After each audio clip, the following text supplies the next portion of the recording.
Hello and welcome to episode 7 of Music is None of Our Business with me, Jake, and my old pal Dave, where we are today going to be talking through some of our favourite punk bands from the period from 1976 to 1982.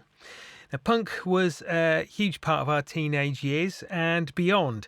So whilst I don't know who Dave has put on his list and he doesn't know who is on mine, we do suspect that once we get talking, this could end up being a pretty marathon session. So we're expecting the possibility that it could be 2 parts. We don't know really till we get into it and see how time goes. So here goes. We'll dive straight into what could be simply part 1 of Punk 76 to 82. Indeed. So Dave, I know we've both got a list. Neither of us know what's on our list, and I think there'll probably be some surprises in there, I'm sure. I thought long and hard about this. I've got my 10. But I've also got at least 10 others I can quite easily wank on about, because just in case. But I've got a feeling some of your bands are going to be later than some of mine. I don't know why, because I know you like anarcho punk. That was your thing. I was kind of a bit more. I loved anarcho punk. I loved all of that kind of thing. I loved all punk, but I kind of.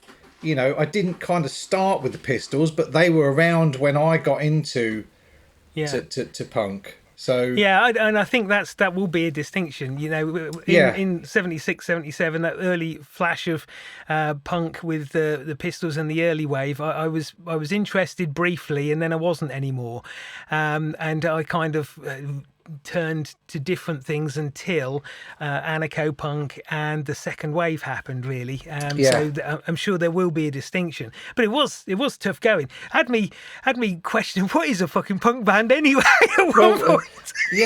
This is it, and there were a couple I thought of, and I thought, no, that's more. I don't want to say new wave. But I mean, because it's new wave, it's post punk. I preferred post punk as a and I think post punk is a totally different genre. I mean, with punk, I just automatically think of, without giving away the bands we're going to talk about, but that Rama Lama 3-chord punk, really. And I mean, some of it was a bit more sophisticated than that, but that was your basics, But I think that whole kind of concept of new wave and punk, post-punk or punk, hardcore or punk, I've never been terribly good at negotiating my way around the genre specifics. So there may well be some oi. You got bands that were oi and punk, and some that were just punk. Well, there you go. Yeah, I tried to keep it a bit kind of like what I thought of as punk, but I don't know. At the end of the day, what does it matter who's judging? Well, I think you go through the original punk bands, and then you hit a stage where around the kind of early 80s, it did change. It did become a bit more formulaic to a degree, I think. I kind of agree with that, part and part. But I think the formulaic stuff, I think that was there and not there, both sides of that divide. Totally. Oh yeah. No, I get you, but I mean, I think it did become a bit more.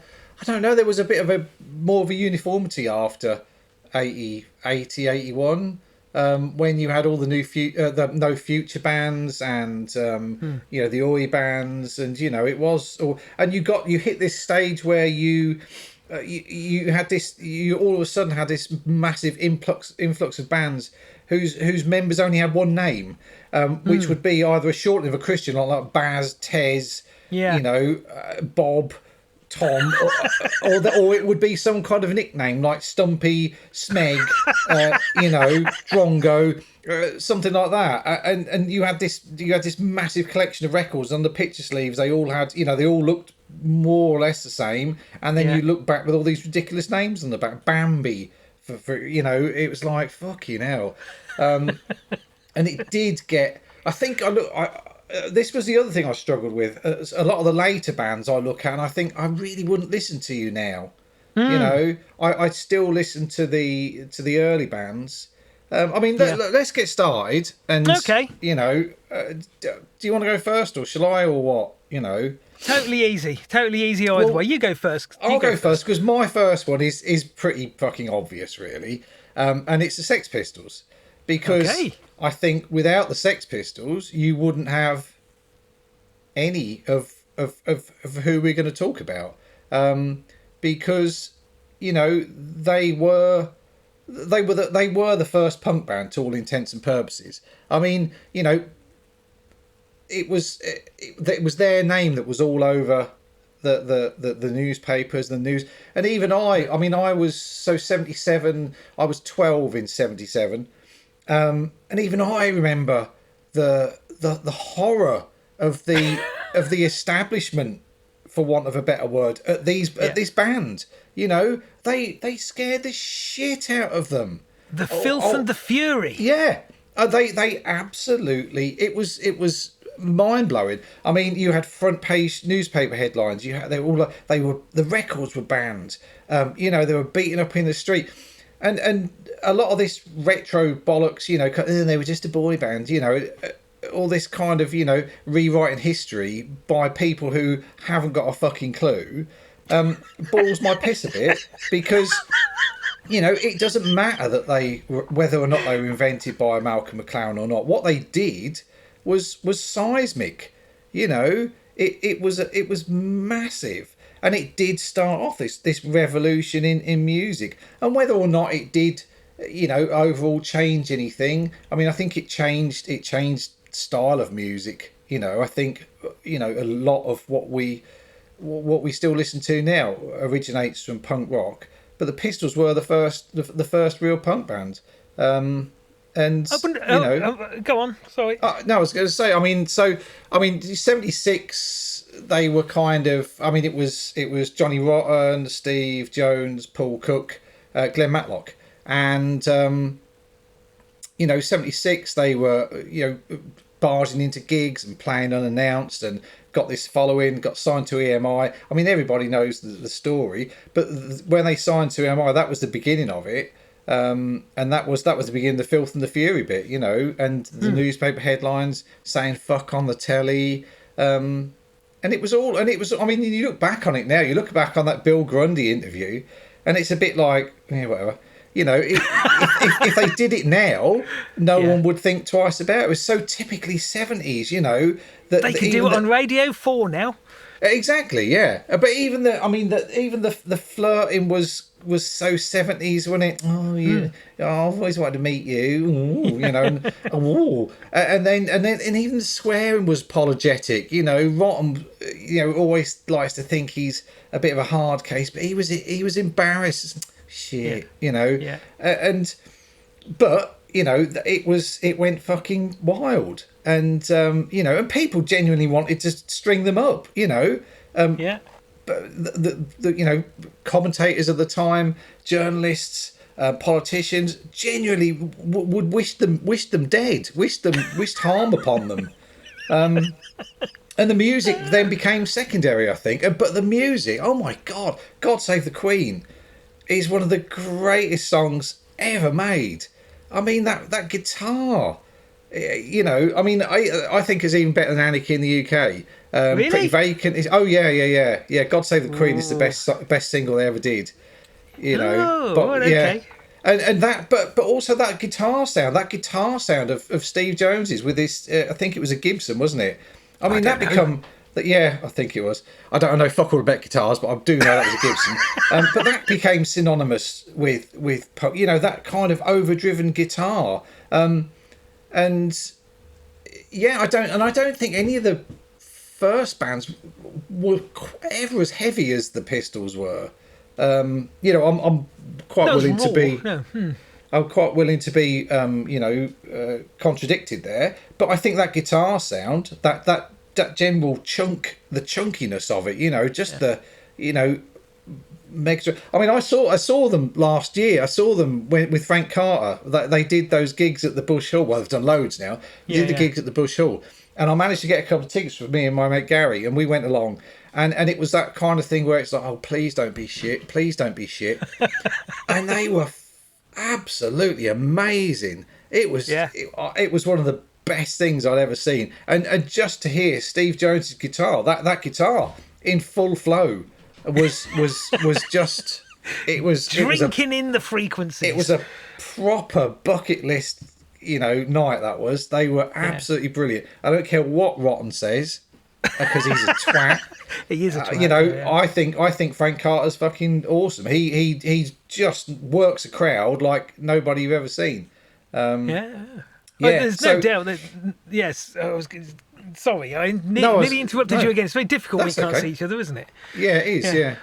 But a No, relief for both of us, I think. I was going to say, and there's no denying that they had fantastic production, and whoever, I don't know who was behind the deck, who engineered it, who produced it. I think Chris Thomas did the actual album. Okay. I think. They did get a great balance. They did get a good raw sound, and I think it really did them wonders. I have to dispute "God Save the Queen" being the best record. I think the best single. I think "Anarchy" in the UK, despite the fact that John Lydon wouldn't know Kropotkin from Beatrix Potter and had no idea what "Anarchy" actually was. Oh no, totally. It was still anthemic for people who wanted to learn about these Don't things. get me wrong, it's a very, very thin, it's like a 9.9 to a 10 out of 10, but just personally, God Save the Queen is my favourite. I was on holiday a couple of weeks ago and I did God Save the Queen on a karaoke when I was pissed. It was fucking brilliant. Oh my God. Just to be controversial for a moment, I think that they did kickstart something. I think that was as much about the marketing and the fact that McLaren wanted this to happen, because McLaren, totally, I think, he'd seen MC5 and New York Dolls and Stooges and Suicide and bands that were being pretty chaotic, raw, noisy, and kind of anarchic long before '76, and he wanted to replicate that. So I think I'm not going to go down the whole they were a manufactured band or anything like that, but they weren't the first. They were just probably in this country the best translation of what was happening over the water. I think that's I mean because we are doing UK punk, so I took that as given, but you're right. I mean, and there of course there was a an element of them being manufactured, of course there was, but I think overall, irrespective of what, I think it was the effect that they had. Manufactured or not. I mean, and it was hilarious, because as a 12-year-old seeing all these bloody front pages of oh my God, they've done this, and it's like, what? Why is everyone getting so upset about this? It's a band. It's a music band, but they were absolutely massive. I don't think anybody else quite had that kind of impact on at all. So that was my number one. Was Sex Pistols. Not in any order. I'll try and do it in order. Chronological order, yeah. Sorry. I fucking word. My God, can feel you're struggling to get that word. I'll write that down. Chronological. Try alphabetical. I'll try and get that in earlier, later on, so it sounds like I know what I'm talking.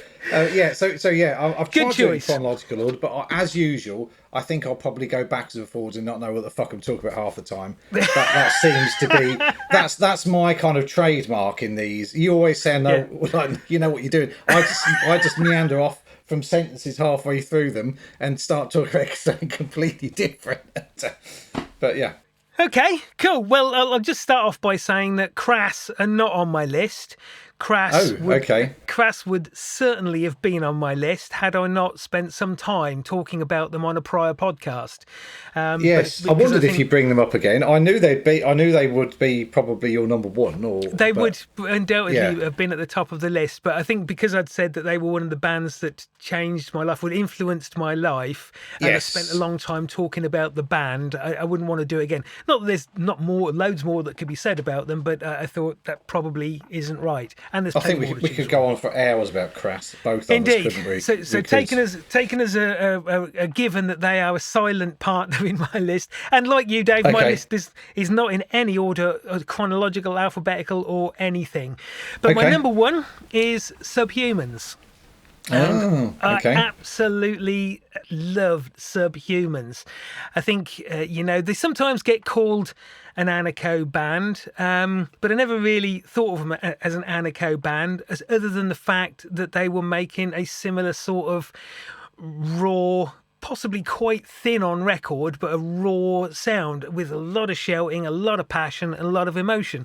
But there wasn't much of their catalogue that was ostensibly about let's change this fucking system or anything like that, overthrow the monarchy, overthrow the government, or anything like that. And they sang about all kinds of things, from relationships to war and smoking and Mickey Mouse and all kinds of shit. Yeah. But brilliant records. The Day the Country Died, From the Cradle to the Grave, Worlds Apart are just superb albums, as is Live in a Dive, which is a really good live album. Because Yeah, I've got that somewhere. In fact, I've got most of their stuff as well. Yeah. Probably will Yeah. have, yeah. And they're one of the bands that sadly, they didn't get the production they deserved in later years when they were arguably not making such compelling music.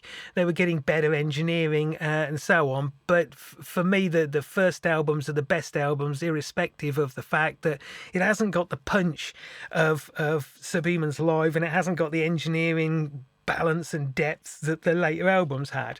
But they're still going, they're still out there touring and selling their wares, and I think it's they're back to the original lineup now, and they're clearly both loving it, and they're clearly they've all become masters of their trade.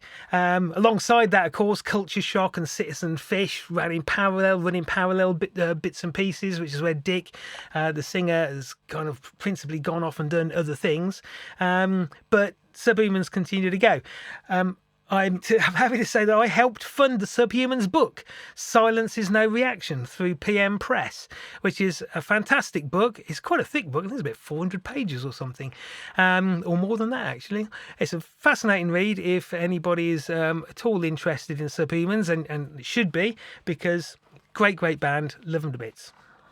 Yes, I agree. I liked Subhumans. I, along with you, bought everything that Keith Records stocked, Yeah, which of was course. everything they. Yeah. I mean, Keith did a great job of keeping up with punk rock. I mean, Yeah. because there was a lot coming out. I mean, Crass alone were releasing records left, right, and centre in the early 80s. Crass in his relatively small shop, you wouldn't have to order Crass records. Yeah, They would be on the shelf and the rack, which was he impressive. Knew, Yeah. He knew we wanted them. So, I love the Subhumans. I saw them actually a few years ago. They played Cambridge a few years ago. It must be 10 or 15 years ago now. Come to think of it, but they were great. A few years ago. I just lose track. It's that age, isn't it? You know, you get to a certain age, and everything seems like last year. You know, do you remember? Do you remember the last year of school last year? Oh no, it weren't. It was like 50 years ago or something. You know, it's like fucking hell. But yeah.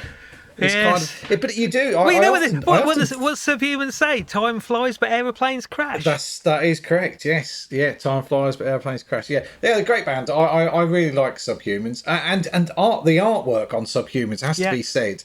That was fantastic. Yeah. Always interested. I mean, a lot of the anarcho bands, the artwork was superb.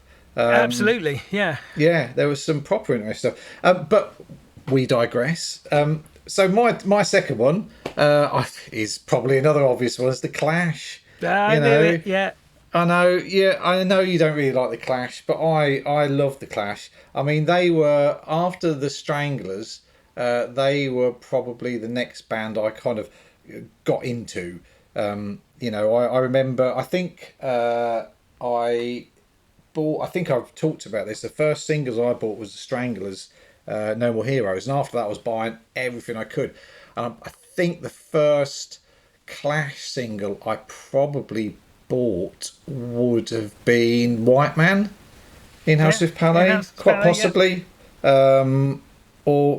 Was that? Oh no, it might have been Clash City Rockers. It was between the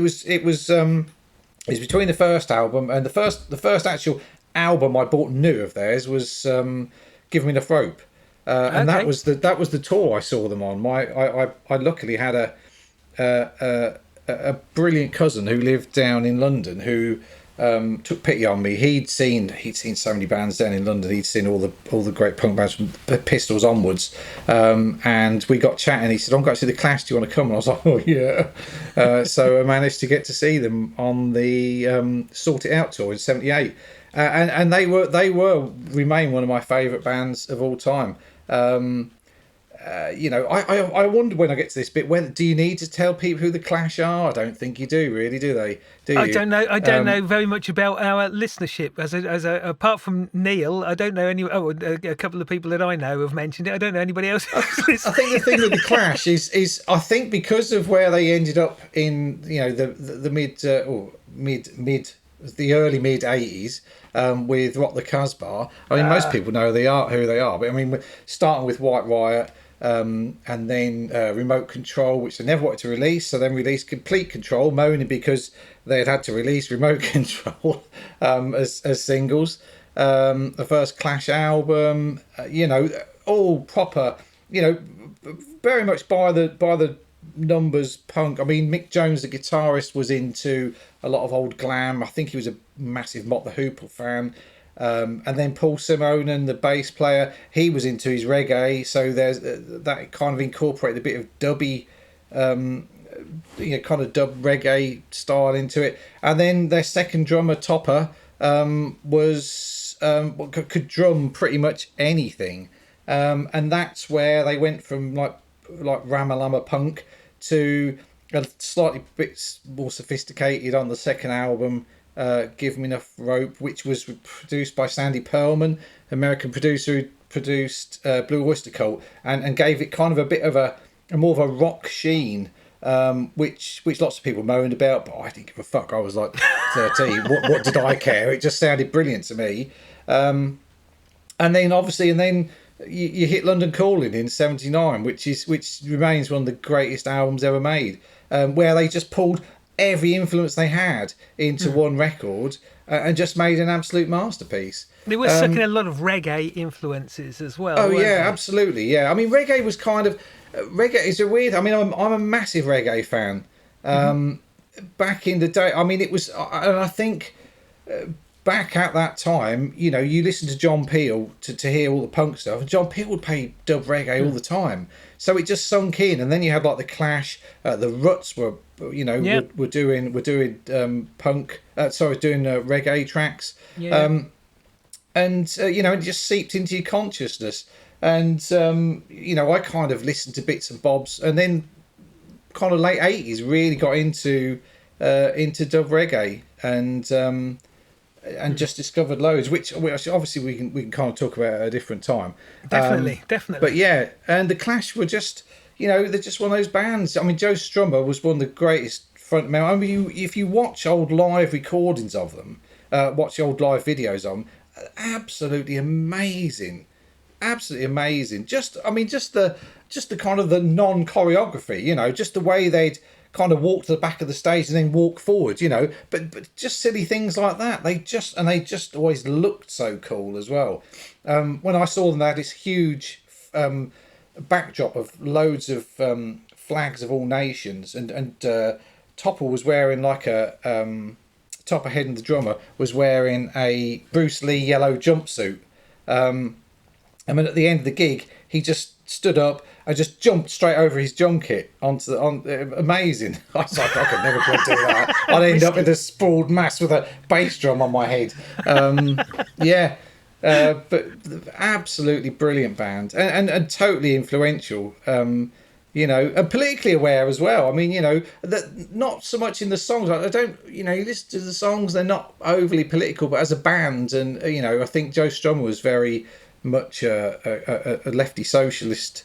I don't think the others were too bothered, but it was definitely Joe's job to go out there and talk politics, and they did lots of rock against racism, You didn't get any right wing punks really. I suppose you got when you got to the skinhead end of Oi, you kind of drifted that way. But I think the whole punk movement was largely around leftist views. Even if bands like the Clash or indeed the Subhumans weren't singing about it all the time or writing that into all of their lyrics, I think that was an underpinning kind of understood that we're here to be an alternative to what you're being fed. Yeah, but you really don't find many right wing punk bands. We don't find many right wing bands at all. You know, I mean, music Screwdriver bands do tend. Well, oh yeah, I was going to say Screwdriver. Yeah, and there were some proper, nasty right wing skinhead bands. Yeah. Who's I could probably remember some names, but fucking. Well, we drifted off. Yes, let's not give them the head. Yes. So yes, that's my number 2. Is the Clash. Yeah, I'm not totally hateful of the Clash. You know, they had some very fine records, and they were obviously an influence and carried the torch. But just a little bit too glossy and went far too towards commercial world for me. And I didn't like, and it wasn't that I resented them because they'd sold out or anything. I wasn't a huge fan, and it wouldn't have mattered that much. But I think musically, they kind of just were not really a punk band anymore in any sense. But anyway, Yeah, no, I totally get that. I mean, there's a fair few punk bands who I couldn't be arsed with then and still can't now, and a lot more from slightly later on, where it did just get a bit like, fucking hell, not another one. Yeah. Smash the System, you say? Fucking hell. Yeah. I used to go to concerts and there might be 6, 7, 8 or 9 bands playing, and they all looked the same and sounded the same and shouted about the same. I've seen so many bands I don't know who they were because number one, are kind of usually intoxicated on something and stage diving and arsing around doing something else, but it didn't really matter. But anyway, okay, my number 2, GBH, or formerly Chance GBH, which I'm sure wouldn't be far from your list if it was on your list. They're in the makeup. They're in okay. I had written them down. Yeah, thought they would be. Absolutely brilliant band. These were far away from anarcho punk, really, and I don't think they sung anything that was remotely smash the system, bring down the government. They were much more fun. They would sing about werewolves and necrophilia and big women and just things that they felt were kind of funny or whatever. Cannibalism, nonsense really, and lyrically somewhat kind of I suppose immature really. Very immature. Yeah. I know for a fact there's a couple of songs they just will not play anymore because they're like, oh my god, I can't believe we recorded that. Very likely, yeah. But they were having such fun. They're just having a great time, and they really did again have great production, and they had great desk techs as well, because when you saw them live they had a really punchy full sound just as they had on the records, and they were brilliant. It was rather unfortunate that for some reason the whole punk gobbing at the band and back again was quite a big thing at GBH gigs. So you could easily be I don't know, did they used to call them mosh pits in those days? I don't know, but you didn't. I don't think they did. Yeah. No, but you'd be used to be down the front. Stage diving and getting punched and kicked and earrings torn out and all of that kind of stuff, all in the name of fun. But at GBH gigs, more than any other that I went to, I think there was a tendency for this ritual gobbing, which was a bit unfortunate. Band didn't seem to mind that much, but it was pretty fucking horrible. Great sound, great energy, great tunes. City Baby Attacked by Rats is a fucking classic album, although it is a poignant one for me because Nick Palmer, who was a very dear friend of mine, he was a big fan of that album, and he died about 12, 13 years ago, and we'd been in bands together and we'd hung around in March and gone at gigs all over the place, and even when he moved down to the southwest, he'd come up to my place up here in Oop North, and he and I and a couple of others would make a noise and have some pretty hedonistic weekends. But still a great album despite the poignancy. No Survivors. You talk about great punk singles. No Survivors is one of the great punk singles. I think. Do you know, I'm singing these as soon as you say the titles. I'm singing them in my head, which is probably the best place for me to sing them. But yeah, I can sing the choruses too. I remember, I was thinking of the song about necrophilia. No remorse. Yeah. Screw the corpse. Screw the corpse. Yeah, yeah. So it's not terribly meaningful or resonant in any other sense, but they're great band, great energy, just having a laugh. I think, and again, still kicking around. Although, I think. After City Babies Revenge, I kind of lost interest a bit. So I haven't heard or listened to a great deal after that. Yeah, they did go a bit downhill. I saw them. In fact, I've seen them twice at the Portland Arms in Cambridge. Good place for them. Yeah, there's a guy in Cambridge called DS who puts on loads of gigs. He's had them down a couple of times, and they were fucking brilliant. Yeah.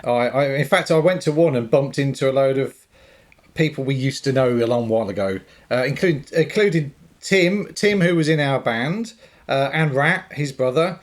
I bumped into them, and I fucking didn't recognise them. And they recognized Dave Boyle. I was like, oh, fucking hell, hello.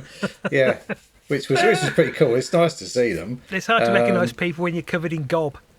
Yeah, there wasn't any gobbing. Although I did, it was one of the first kind of punk bands of that era I'd seen live in a long while, and I remember going along and thinking, oh my god, everyone's so clean. All the punks with mohawks had, they looked superb. They were all clean and they didn't smell. I mean, they used to smell like those gigs. Oh god, It was just like everyone used to stink of sweat and farts, and this was like they all had fucking brand new iPhones, and they were recording the gig, and it was all a bit like fucking hell, Yeah. It feels almost like a parody of itself, doesn't it? It's like, but the band were really good. I was worried that they would come across as themselves as a bit of a parody or a bit tired, but they weren't. They were absolutely amazing. It was a fantastic gig. And around that time, I also saw Pete and the Test Tube Babies, who were brilliant. And bugger me, they were noisy. Yeah. That was that, and like you were saying about the tinny sound back then. Yeah. With sounding like they sounded like they had a lot more substance to them. Yeah. Well mixed and everything. So, but yeah. Yeah, I haven't seen GBH for 30 years, something like that. Yeah, long time. Yeah. Okay. Yeah. So my number 3, another obvious one, is The Damned. Yeah, I didn't know whether you'd pick them or not, to be perfectly honest. They were on my list at one time, but they got taken off after some deliberation. And I'll explain to you perhaps why that is once you've had a chat. I love The Damned. So 70, let me see, 77, 78, 79. I imagine the first Damned single I bought was Love Song. And I was aware of Damned, the first LP, not so much the second LP. I think I remember picking up a copy of the Problem Child single from Keith's at some point. But I think the Machine Gun Etiquette was the time I really got into the Damned, which was 79.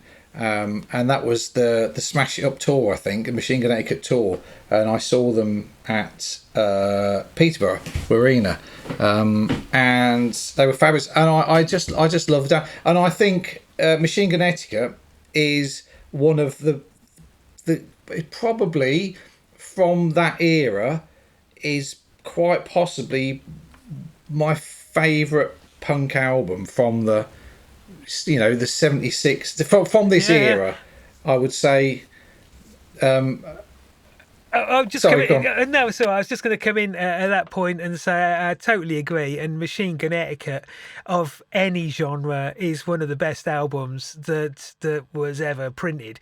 And it would definitely be in my top 10 some albums ever, if not my top 5.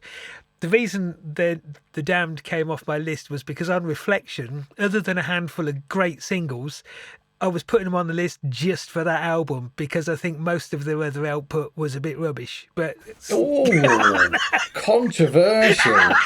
Controversial. Well, I would disagree. of I course, would disagree. I would disagree with that. I mean, despite the fact that, yeah, as I said, Machine Gun Etiquette, definitely my favourite Damned album.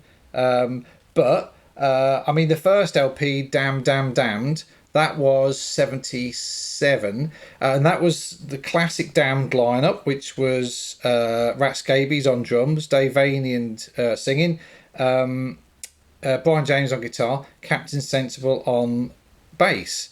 And they then recorded the first album, Damn Damn Damned, had New Rose and Neat Neat Neat, which are classics. But the rest of the album stands up as well, I think. I think it's a fantastic album. I'd agree on the singles. I'd agree on the singles. And the singles sound like they were done, for me, by a different band. Because I think the rest of the album sucks. I know I'm going to get letters. I mean, in the second LP, they added, I think... did Rat leave before? I mean, John Moss was a drummer for a bit, and Lou Edmonds came in on second guitar, and it was kind of the beginning and the end. They wanted. I think they originally wanted Syd Barrett to produce it from Pink Floyd, but they couldn't get him. So they ended up getting Nick Mason. Is he the keyboard player? He's the drummer from Pink Floyd, and he produced it, and it was all round slated, and I think it's a pretty decent album. You know, there's some great tracks on Music for Pleasure, but then they split up and did various things, and then got together without Brian James, but Captain Sensible took over guitar, and they got Algie Ward from who'd been in was he in the Saints for a little while. He was Australian. I'm trying to think. I think he'd been bass player in the Saints. It might have been the Saints. Well, you've got Wikipedia to hand. I know I can't be asked. I'm on a roll, so I can't be bothered to stop and look at Wikipedia. Fuck it, you know. I'm relying on my immense musical knowledge. Indeed.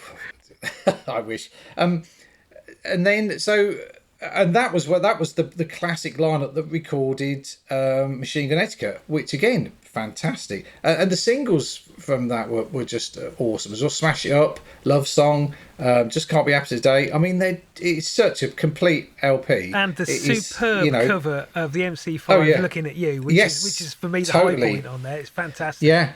I always had a soft spot for Plan 9 Channel 7. Yeah. Plan 9 Channel 7. There's not a bad track on it. There's not a bad track on it, no. And then Algie left, and they got Paul Gray in on bass, who used to be in Eddie and the Hot Rods, and recorded the Black album, which I think is a fantastic album. It's decent. I think it's really good. I mean, after that, it went downhill slightly, because everyone just fucked off, came back, and it was, they were up and down for ages. But I saw them last year at the Corn Exchange, and Paul Gray's back in on bass. They were fucking brilliant. They're great live. I kind of hummed and hawed about going to see them again, and then I was on Twickets and I got a ticket for 20 quid. So I thought, yeah, fuck it. Twickets? And What the fucking hell's that? Twickets is a resale site. Oh, right, okay. Come on, you got to get down with the kids, man. Jeepers. Get arrested for that. Dear, oh dear. You're fair play. Unless you're a priest. But yeah. So the Damned, I think, are, and I always thought they got a bit of a bad deal because they always seemed as like a bit of a comedy punk band. Well, they didn't know what they wanted to be. They didn't help themselves with custard pies and captains' garish uniforms and that, but they were always funny. It was more Dave Vanian's insistence that he was a vampire, and they all went gothy, and they did all that grimly fiendish and Louise and Eloise. Yeah, some of that was awful. a bit tedious. Yeah. Yeah. But the last couple of albums they've done actually have been really good. Oh, yeah. They did one a couple of years ago. I can't quite remember what it's called off the top of my head, but it was really good. And they're very much more. I mean, they're more kind of a psychedelic rock band nowadays than a punk band.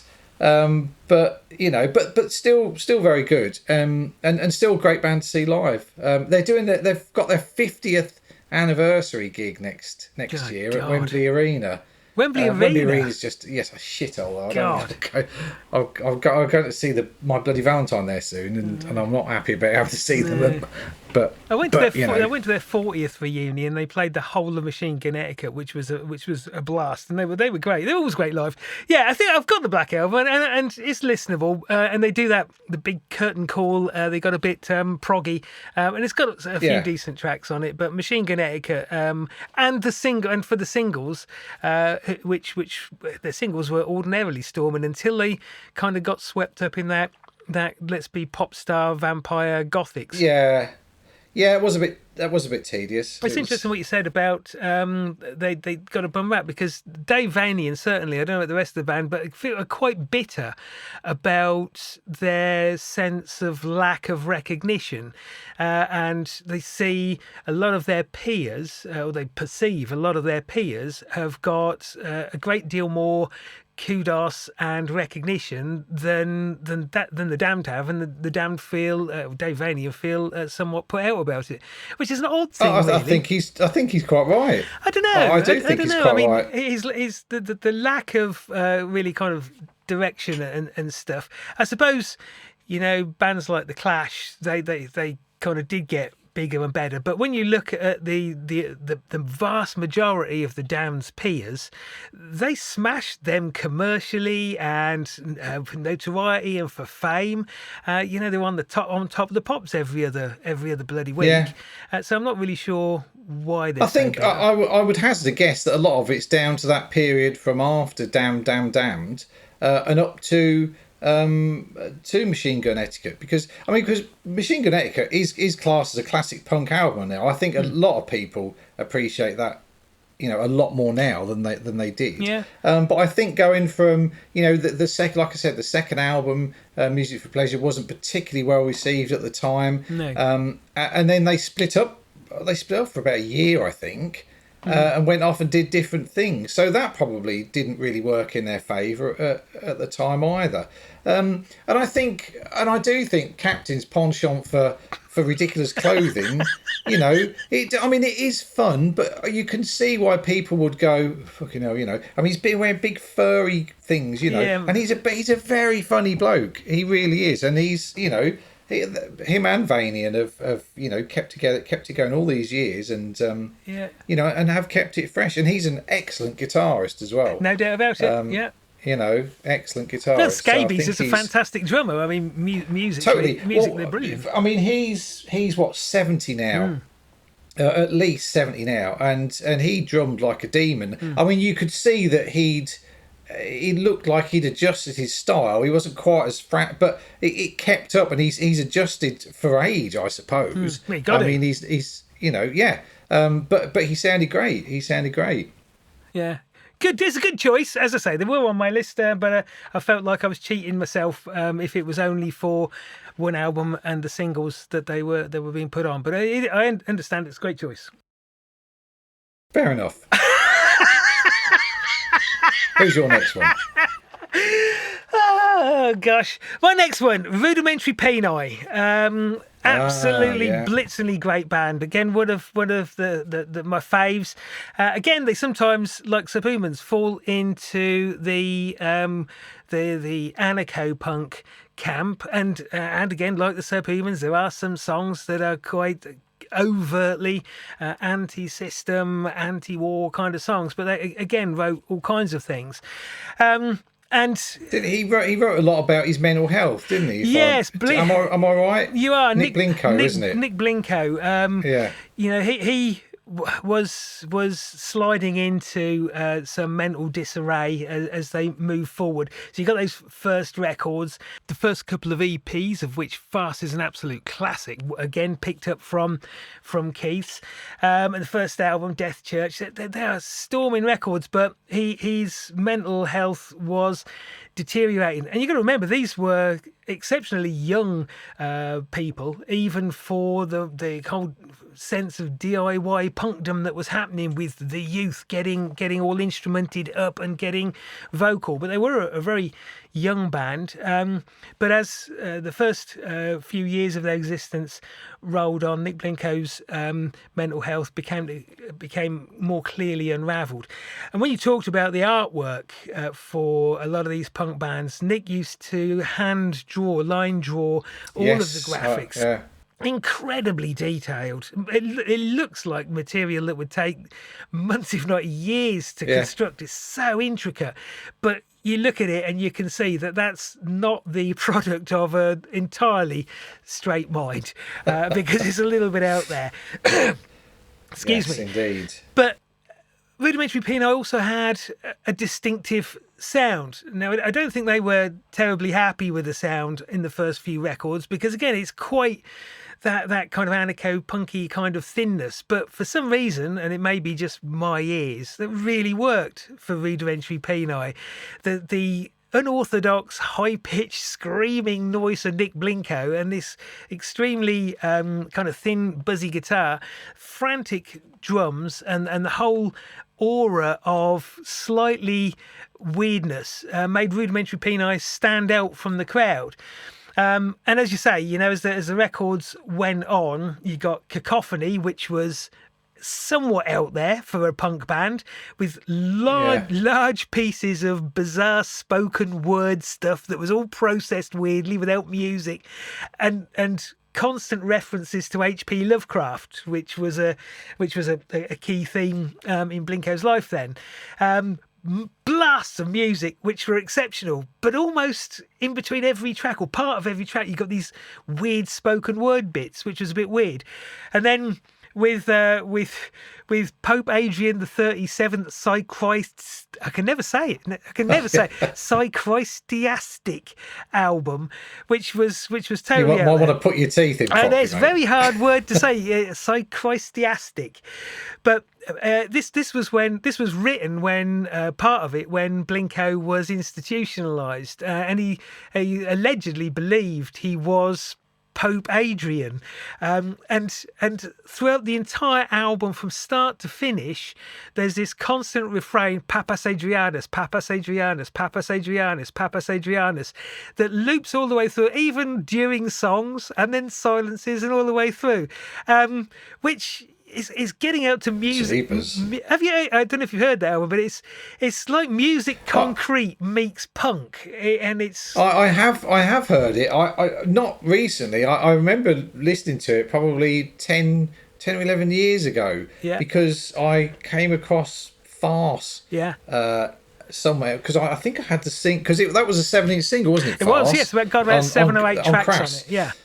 And I remember listening to that and thinking, I'd forgotten how good they were. And then listening, I think I probably listened to, I don't know, I might have listened to Cacophony. I've no idea. No. But I'll definitely give it a listen though, yeah. You should do. It's definitely unique in any genre, but it's at times fantastic, at times it's curious and interesting, but it's all worth listening. And with Rudimentary Peni, I should, if you haven't, check out 2021's Great War, because this is a band that have managed to pull things out of the bag even up to just 4 or 5 years ago, because Great War is still utterly unhinged, but it is visceral, fast, and a guitar sound that, even alongside the greats of guitar sound, like your discharges and your dirt and your GBH and that, it is the most blasted out, ragged, distorted, broken amplifier guitar sound there is. But it's great tunes, totally noisy, fantastic return to form. Excellent. I will definitely check that out. And as usual, we will have a Spotify playlist that I will carefully put together. and make available. So definitely have some rudimentary peni on there. Excellent. Okay, so my what's this, number 4? Yep. My number 4 is another obvious one, the Stranglers. I feel like I have to put the Stranglers in. You have to, because they were, yeah. I mean, they were the first punk band that I really kind of. I think, as I said on the first podcast we did, they were the first band I really got into. After I had seen, I quite liked the look of the adverts on Top of the Pops, but the Stranglers was the first I'd heard. No More Heroes, and it made me want to go out and buy the record. And as I said back then, that was as soon as I bought that, I was like, right, that's me. I'm a punk, and I loved the Stranglers, and it's weird. They're a strange band, really, because they were formed originally in like 1974, I think, in Guildford. And there was Jet Black was the drummer, Dave Greenfield played keyboards, Hugh Cornwall played guitar and sang, and John Jack Burnell played bass and sang. I think John Jack Burnell was actually a classically trained guitarist as well. He's also like a 1 millionth Dan black belt, so I'm not going to say anything horrible about him in case he ever listens to this, comes and beats the shit out of me. Even though he's about 70 now. Do you know Pinky? Yeah, Robert Wyatt. Yeah. Oh, yes. God, I know exactly what you're going to say. He learnt karate just because he was a big fan of John Jack Burnell, wasn't he? Yeah. And he had a bass. Yeah. And he bought a black bass as well. Yeah. And I think they've met and done stuff together, not on record or anything. But Pinky's bass style, which is exquisite. He's a fabulous bassist. I think it carries a lot of John Jack Burnell's kind of ethos and style as well. So for those who don't know, Pinky is a friend of ours from March. He's not just a random person that Jake's just made up. So, funnily enough, John Jack Burnell was kind of a punk figurehead, really, wasn't he? Because he was a very cool guy. He had a Triumph motorbike. He wore black. Oh, the Stranglers all wore black after a while. A black leather jacket. He wore Doc Martin boots. He had a black bass. He was a very handsome bloke as well. And he did kung fu or karate, or whatever, you know. To everyone back in the 70s, kung fu, because we all liked kung fu with David Carradine, so anything martial arts related was kung fu. Everybody was kung fu fighting. Absolutely, yeah, they were bastards.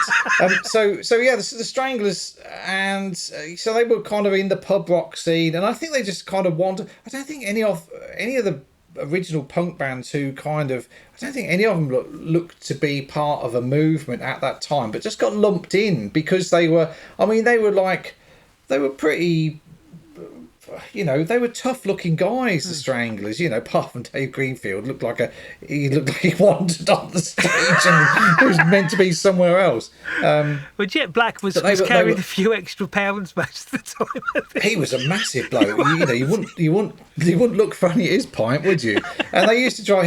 He was an ice cream. I think he had an ice cream van when they first. He used to drive them around to gigs in the ice cream van, and then they fell in with a bunch of a motorcycle gang called the Finchley Boys, who used to do security.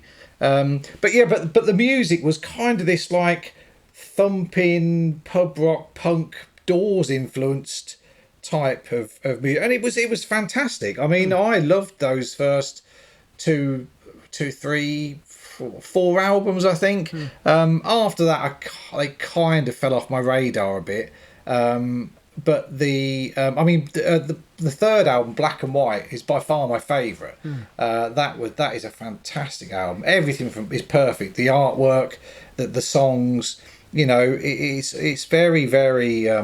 It's quite a dark album. I mean, everything they did was very dark, and the singles were fantastic. But yeah, very dark, moody band. They used to get accused of sexism quite a lot, and misogyny. Ooh. Yeah, and you can kind of see why the lyrics. Some of the lyrics are very, very 70s. Some of the lyrics are. That's the best way of putting it. And I think, I mean, it is though. They were very 70s. I think in the 70s, attitudes were different. There's no excuse, but it was what it was, really. Hey, when you got But GBH singing Big Women, things hadn't moved on an awful lot. exactly, yeah, and you do, and what was funny then, and acceptable then probably isn't so much now. But having said that, it's there and it happened, and there's no point in pretending that it didn't. So you accept it, and you just you have to get on with it. Yeah. If someone did it now, it would be different because in this environment where we live in now, it would be justified to be called out. But I think going back and trying to sense, it's like going back on feature films and rubbing out all evidence of cigarettes, Yeah. which was mooted at some point. I mean, it's fucking stupid. It happened.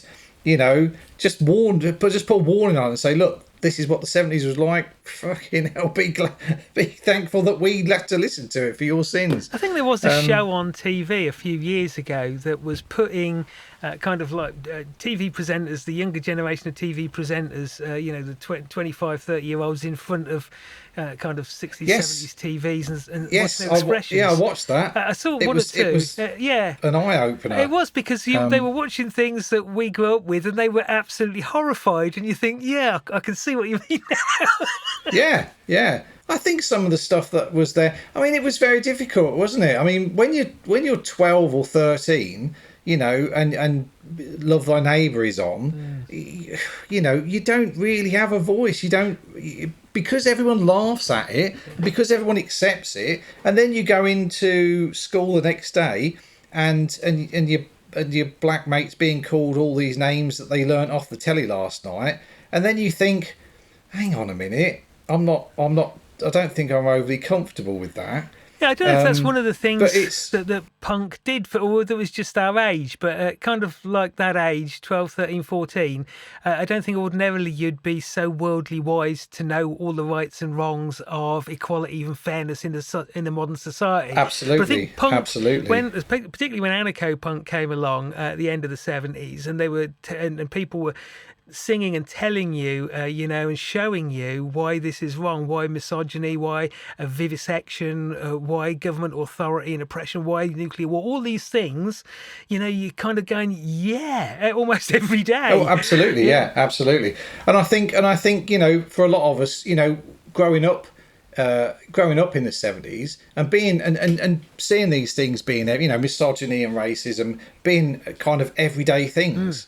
Which I mean, I can't even pretend to be perfect. I mean, I'm sure I said some pretty horrible things to people back in the day because everyone else did. And you get carried along with the crowd. But I think the thing with punk is that it taught you to question things, and it made you think, hang on a minute, I don't have to go along with this. I can go my own way. And I think these days, I'm a lot more enlightened now than I was back in those days, but it's been a big learning curve, and it's been I think one thing that punk did is say, you can be a decent human being. You don't have to follow the crowd. You don't have to just join in with this.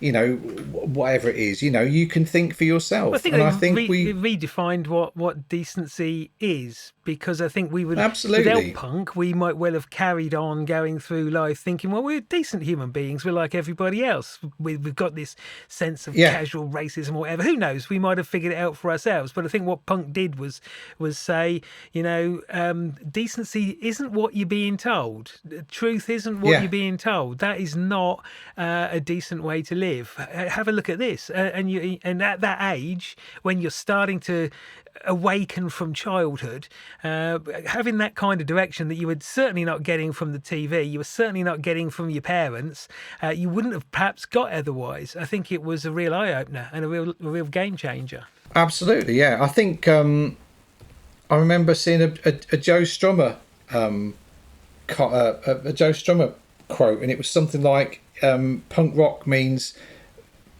showing exemplary manners to your fellow human being, or something like that.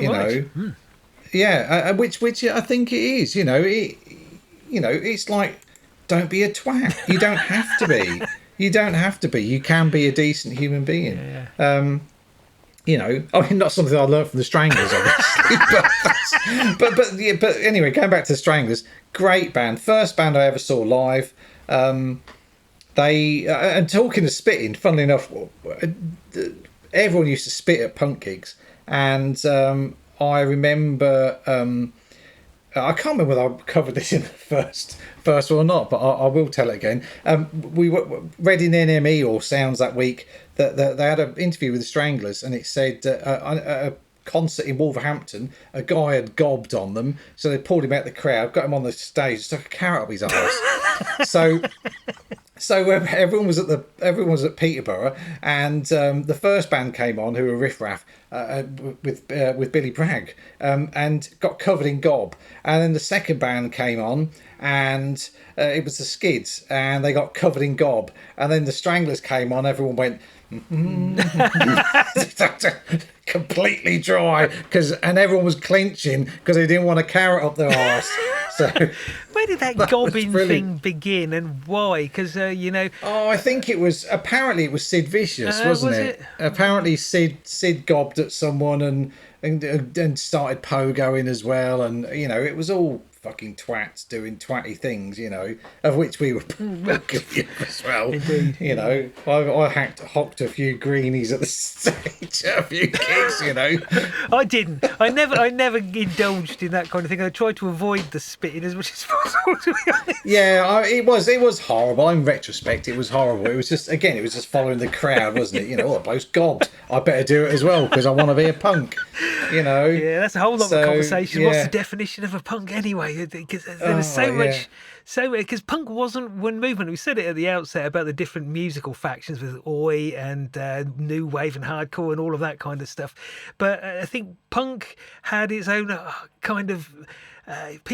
Anarchists would look down on people with a Mohican, and people with a Mohican would look down on people who like new wave, and it was all, you got the wrong kind of jacket, you got the wrong kind of earrings or whatever. You can't be a proper punk. It was all a bit kind of. It was very much like that. Yeah, it was very much. I mean, when we first discovered it, I mean, we'd go to the school discos with bloody just safety pins. You knew someone whose mum would like take your jeans in for you, so you didn't have flares anymore. You had tight jeans, and it was very much, you get a pair of Doc Martens, get a t-shirt and cut it up, pin it up together. It was very do it yourself, and then it became like. You got a bit older, got a bit of pocket money, so you go down to London and go to King's Road and get yourself a pair of boy bondage trousers and a bondage shirt. And it did get a bit ridiculous after that. I mean, we had a stage where everyone wore fucking donkey jackets with band names sprayed on them. Kind of in the middle 80s, you kind of think, hang on a minute, I'm kind of dressing in a uniform which is anything but anarchy and freedom. Absolutely, so the Mohican went and the leather jacket went, and you kind of think, fuck that, I've had enough of pretending that I'm part of some tribe or whatever. But I've spent 40 years wearing bloody the same jeans pants and same pants, same Y fronts and jeans and t-shirts with bands on. That's all I've ever worn. You buy the same clothes, the same type of trainers. I never wear baggy jeans. I think I did have a bit of a stage where my jeans got a bit baggier, and then they went kind of drain pipey again. I wear shorts or something, but there's always a t-shirt with a band on it. It's just habit, really. You're saying about throwing out the flares and getting your first pair of bondage trousers. I've got a very embarrassing photograph of me from 1979 where my first pair of bondage trousers I did make myself and were flares as well. So I had the unorthodox combination of bondage flares. and no, you're not going to see the picture. Jake, the punk rock hippie. Well, send it me and I'll post, because everyone want to see it now. So I'll post it up on there. Tell them about that. I'll give it some consideration.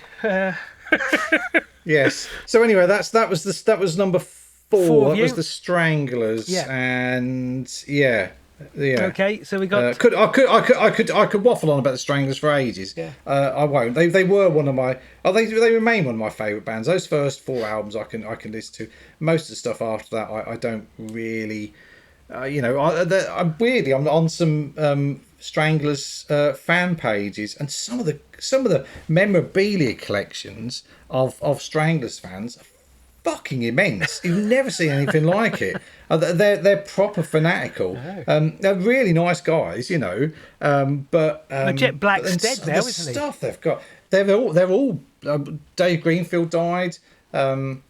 Weirdly, Dave Greenfield, I can't remember if I mentioned this in the last one, but he used to drink in one of the pubs in the village I lived in. When I lived in Histon, he used to come in the Barley Mow, and he was such a lovely bloke. I used to talk absolute bollocks to him about the Stranglers when I was pissed, and he was so polite. He used to answer all my questions, and he was just really, really lovely fella. He died of COVID, bless him. He lived in Hadnam, which isn't far from us. Something that Not Hadnam, sorry, Somersham. I think he Somersham, lived right. in Somersham. Something that comes to mind. There were a few stories, and they may have been apocryphal stories about pretty headline punk bands appearing in March.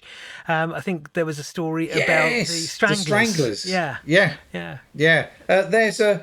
I'm pretty sure there is a newspaper cutting somewhere on that March history page where I got all the Keith Records stuff from.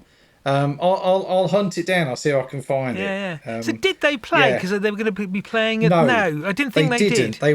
I think they were going to, and then I think they either didn't turn up or they cancelled or whatever. I mean, it's March. Of course you'd cancel. What I'd heard was that they I'd heard that they had been in town and that there were various accounts of people who had seen them drinking in wherever, the Royal Exchange or whatever, but they didn't play, and I don't know why they didn't play. Possibly, yeah. I will hunt down that cutting that I saw. Although if anyone's listened to this and they know where that cutting is, just send it along. Yeah, that would be a lot fucking quicker than me. Neil will have it. Neil will have it somewhere. Yes, we're relying on you, Neil. So that was number 4, the Stranglers. I think this is going to be a really long. I always knew it was going to be a long one. Yeah, I got the. I really liked the Raven album. I think that was a great album. But yes, it was. I think that was, in my opinion. I don't want to offend any Stranglers fans. In my opinion, that was probably the last great. Yeah. Well, the gospel called The Men in Black is pretty decent. Right. But I think the last great Stranglers album, in my opinion, don't anyone take offence, was The Raven. Yeah, I think. I think that's fair. Yes. Anyway, number 4 for me, UK subs, the granddaddies of punk. Oh, shit! What I pressed there? You still there? Yep, I'm still there. Yeah. Granddaddies of punk, Charlie Harper, an absolute icon, still going strong, right there from the beginning. And the UK subs were a long way again from anarchy and peace and freedom and all of that heavy-duty messaging. They were more at the converted and transitioning pub rock bands, because I think they'd started out as a pub rock band and then kind of got to see some punk gigs in 76, 77 or whatever, and decided to become a punk band. And that's evident. That sounds about right. Yeah, and it's evident in a lot of their music, to be fair. They sound like that raucous bridge between Dr. Feelgood and Sham 69 or something like that. They just go from That's pretty accurate. Is it? Oh, yeah, good. That's pretty accurate. Yeah. I've never thought of it before, but as soon as you said it, I was like, yeah, he's nailed that. Excellent. Yeah, well, absolutely. Yeah. I liked the UK subs a lot, and when at a school disco in 1980, I think it was early 1980, and I think I can only remember ever going to one school disco, but when they played Teenage, it was a high point of my school life. Oh, brilliant. And Teenage has stayed. Brilliant Yes, would have stayed one of my favourite of the subs' tunes. Another kind of blues album. First few singles, Stranglehold. Oh, fantastic stuff. But I still think Brand New Age was the better of the albums, and probably that Endangered Species is the best of the lot. And they were getting, again, better production, more abrasive, louder. They were getting some real power, some real kick behind their records. And that, I think, for punk music, it was a live experience, really. I think, not only the better sound and the better volumes, but that whole ambience, that whole feeling of being in the thick of it, with like-minded people. I don't know if punk had somehow managed to exist only on record, I don't know if it would have got anything like the traction it got. But then, of course, Warhead, one of Cataleptic Fate's great cover tunes. Yes, absolutely. Absolutely. One of our two very distinctive cover tunes, which we've talked about already. And then, in later years, I kind of lost interest, as you do. And the band that I'd been in, the Frantics, Andy Frantic, we'd split up for years, and Andy Frantic ended up playing bass for the UK subs in the late... Oh, did he? Yeah. Oh, I didn't know that. Yeah. Awesome. About 97, 98, he was the UK subs bass player. And I've got one of the records, and really... Yeah, it's okay. But by that time the UK subs were doing their own thing, and I was in a different place entirely. But I still appreciate them for what they were. They're honest punk rock, really. This is what we are, and this is how we are, and this is what we think. So I think they're great. I think they're great for that. I think it's interesting that earlier this year, I don't know if you saw, they were refused entry to the USA. Yes, I did see that. Yeah, which is bizarre when you think that the mighty USA and the all-powerful leadership felt threatened by a bunch of 70-year-olds singing a few songs. 80. He's 80 now, isn't he? Charlie Harper's in his 80s now. Yeah. But they still stand proud, and they're still very much a part of the punk canon. Absolutely agree with UK subs. And they were on my fucking list. So now I've got they? Yeah, they were. Yeah, they were. Well, I love the UK subs. I absolutely adore UK subs. Same as you, though. And the same with a lot of the bands. I think they went off my radar for a long while. The albums used to pop up, and I think I was, I'd moved on a bit by then. I've seen them a couple of times recently, and they're still a fantastic live band. But those singles, I always remember because they were all on coloured vinyl, weren't they? Yeah. There was the first one was CID, and that was on. I think that was on 5 different coloured vinyls, if I remember rightly. Okay. I was never a big singles buyer. So, yeah, I know But Stranglehold was red. Tomorrow's Girls was blue. Warhead was brown. And then Teenage was pink. Party in Paris was orange. Oh, fuck me, I could go on forever. Charlie Harper used to be a hairdresser, didn't he? He's just released, or just about to release, his autobiography, which I think would be a really good read. I may well buy a copy of that. UK subs. We saw them, didn't we? We went to the Corn Exchange. Do you remember that one? I've seen them, but it's all a bit of a blur where and when for many of these. Well, possibly Corn Exchange. I remember back in the day, we saw them at the Corn Exchange when Warhead came out, and they had all camouflage netting over the. But I think we saw them. I think we saw them before that on one of those trips that they organised to Cromer Pavilion. We saw them at Cromer Westbourne Pavilion. I know I didn't go to Cromer Pavilion, but I might have seen them at Corn Exchange. That sounds familiar. And Charlie Harper was at the bar, and I saw him and went, "Hello, Charlie," and he went, "Hello, mate," and I was like, "Yes, yes, get in." So oh dear. So we're up to oh god, I've lost track. 5. Okay, so 5. I've got to go for Stiff Little Fingers. Because they were another one of those bands, but they became my favourite band. After the Stranglers, I think my next favourite band was Stiff Little Fingers. And when I did my spectacularly well put together video on the site, I was showing everyone a copy of 20 of Another Kind, the LP, the compilation LP, and Stiff Little Fingers were on that. I think I'd already discovered by then, but you know, that always and that was Suspect Device, which was their first single, which was I got that from Keith's Records, yeah, in the punk box. Yeah. Red label, Rigid Digits, the original one from that they put together in Belfast. I played that to death. That was just an awesome. I mean, for debut single, I mean that's pretty much up there with the best of them. And then followed by Alternative Ulster, which was just even more anthemic. And then just a string of singles and albums. I mean, the Inflammable Material was their first LP, and because Stifled Fingers were a Belfast band, and sang about the Troubles, and were kind of the first band to really address that. So they were, and they so were a totally political band.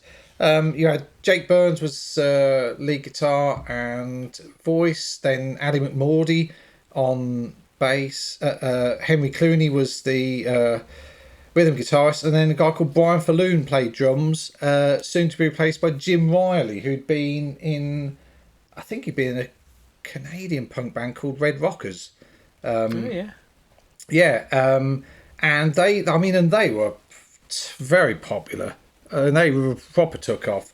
Signed to Chrysalis Records and released the second album, Nobody's Heroes, with singles. Tin Soldiers, the first single off of that LP, with Nobody Heroes, double A side, and then At the Edge, one of the great teen singles, you know, about being a kid, about growing up, and about your mum and dad hating everything you do and wanting you to, you know, just get on at school.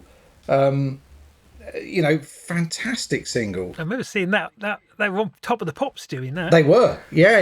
They did several Top of the Pops appearances. Yeah. And then gradually kind of lost that punk edge, but was still a great band. But then split up for a while, and then got back together. They've done a few original albums since, but they tour and play the hits.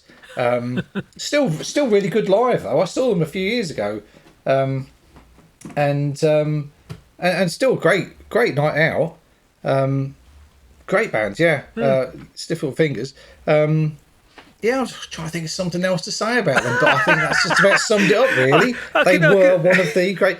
I tell you, the album Inflammable Material I think that was the first independent punk record to get in the albums chart. I think it went in at number 14 or something. Oh yeah. I just remember these, as we've covered previously. I do remember these stupid trivial facts. And when they released the second LP, they had a letter on the back which was a rejection notice. And a rejection that they got, and they left the guy's phone number on the letter, and he used to get all these phone calls going, "You're a twat." Trivia Dave at your service. Yes, Trivia Dave at your service. Always known for your trivia, your catalogue numbers and your labels and different versions and that. I know. It's depressing, isn't it? Yeah. Whatever makes you happy. I can't add anything to it much really, because I was never a very big fan of SLF. I know, again, like the Clash, everybody around me seemed to be far more absorbed with them than me. I don't really know what it was that didn't quite click for me, but certainly some great singles and stuff. Can't deny that. Yeah, there's different strokes for different folks, isn't it? You know, I mean, there's bands that like I said earlier, there's bands that I don't particularly like. I'm just going through my list of substitutes to see what I can put in for UK subs now, you bastard, because you've taken. But I haven't got any subs, UK. I haven't got any substitutes. Anyway, while you're looking at your list, I'll move on. Number 5 for me. It is a band that we have mentioned in a previous podcast, but not given it's their own space, as it were, like Crass were. But they're going to go on the list because alongside Crass, Subhuman's Rudimentary Penile, among my favourite bands, Discharge, of course. And we've talked about the Well, I'll just cross them off my list as well, should I? Fuck's sake. Sorry. We have touched on them before. They're complete innovation as when it came to just hyping up the speed and the ferocity of punk music. And these bands that we've talked about so far, for all of the energy and vigour and speed that they had, that was nothing until Discharge came along and multiplied everything by 10.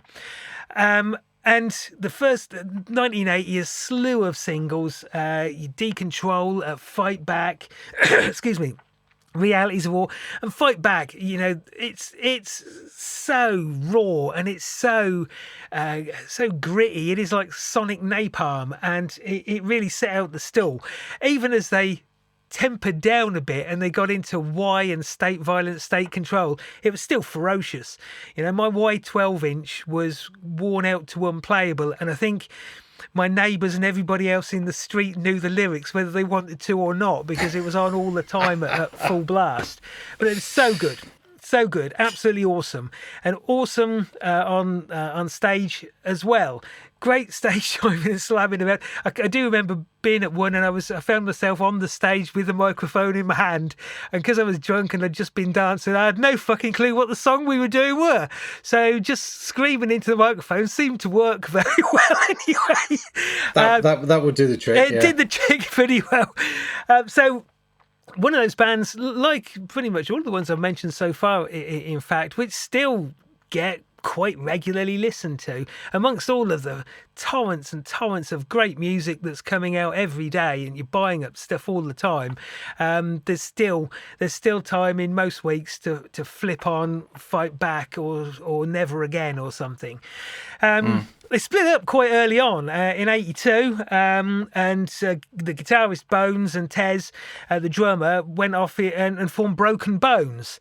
And Broken Bones I saw live. They were supporting Bad Brains, and I can't remember much about them, to be honest, because again I was in my usual state of high intoxication. But there was much stage diving and slamming about to be had. They weren't as good as Bad Brains, that was certainly true. And a lot of these bands, after the mid '80s, started to lose interest, and Discharge kind of got very metally, and some of the later records that I picked up out of interest, you got guitar solos, and I remember. I remember. It is deeply disturbing to hear some of the older stuff done in that way. You know, if that's what you want to be as a band, just get on and be that band. But pretending you're still Discharge is a bit disconcerting and unpleasant, to be honest. Yeah. The interesting thing about Discharge is so many of their songs were about nuclear war and fear of the bomb and everything else, and you kind of grow up thinking the whole band is really on this nuclear war thing, and fantastic. It was only in later years that I found out that it was only the singer Cal that was really passionate about nuclear war. The rest of the band were a bit perplexed by it, kept banging on about it, which is a bit weird. I think I remember reading that as well. Yeah. It's weird. Yeah. Being in a band that is playing this stuff that with a message that's constant and repeated, you're not really bothered. It's a bit weird. But I think Cal came back to them again, and they did another album. And I'll be honest, I haven't really listened to. I haven't really gone out of my way to pick it up. Was that something like New World Order or something like that? Something like that. Yeah, it rings a bell. I think I had to listen to it and went, yeah, whatever. Yeah, whatever. You kind of can't carry that going. It was very much of its time, but you know they made such an indelible mark on punk, and we've talked about the influence they've had, but they made such an indelible mark on so many people as well. The way they just smashed the whole framework of what punk music was, made it something completely different and fantastic stuff. Brilliant band. Yeah, well, as I say, I had them on my list. Again, yeah, exactly as you say. It was that, you know, you listen to punk and again, some of the early records were that they weren't tame, but there was nothing. I mean, after the Pistols' crunchy guitar had disappeared, there wasn't really anything. And when they came along, it was, oh my God, Yeah. that was amazing. That first single, "Realities of War," was the first thing with the again artwork, Yeah. the leather jacket with the studs. Yeah. Had the back of a leather jacket with "Discharge" painted at the bottom and covered in studs, and a spiky haired head coming at the top. Yeah. It was amazing. And I remember buying, going down to Keith's and it was in the punk box and taking it home and going, whoa, this is amazing, absolutely amazing. I don't think we'd ever heard anything quite like that. That was kind of like, that was like punk meets kind of Black Sabbath or Motorhead or something, wasn't it? Well, I don't know, because I always thought Black Sabbath were pretty limp and tame, and again, I'll get letters. I don't think there was for me. It was. I probably could have thought. Well, probably Motorhead then. Yeah, it was. Yeah. It was probably, but it was that hard. It was the beginning of hardcore, wasn't it? Yeah, Really, and if you see Motorhead, they'd sometimes be wearing Discharge t-shirts and stuff. Yeah. But they were a great band. I really liked them. And that time of, when, I mean, we were all scared shitless of nuclear war because it did seem, like it was something that was, totally plausible. Oh, God, no doubt about that. It was just odd that it was only one band member when you think it's the whole band that are that way. Yeah, that's quite amusing. I mean, the government had guides on what to do in the event of a nuclear war, didn't they? There were public information films. So Protect and Survive, and that turned into Protest and Survive, of course. Yes, yeah.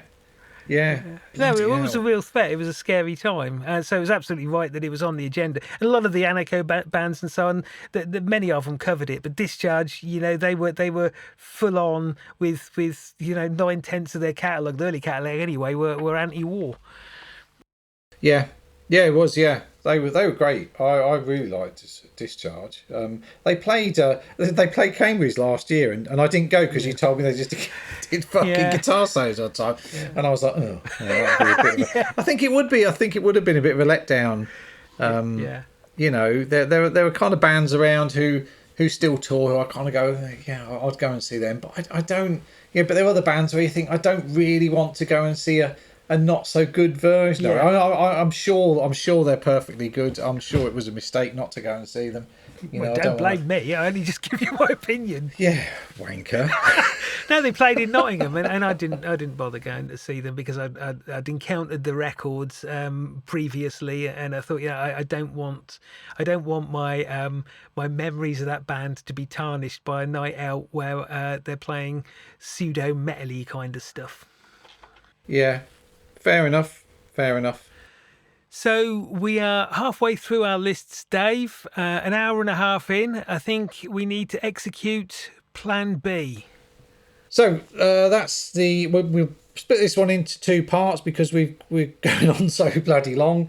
That's the end of part one. We will be back soon with part two. Thank you. Yeah, thanks for listening and hope you can join us next time. Goodbye now.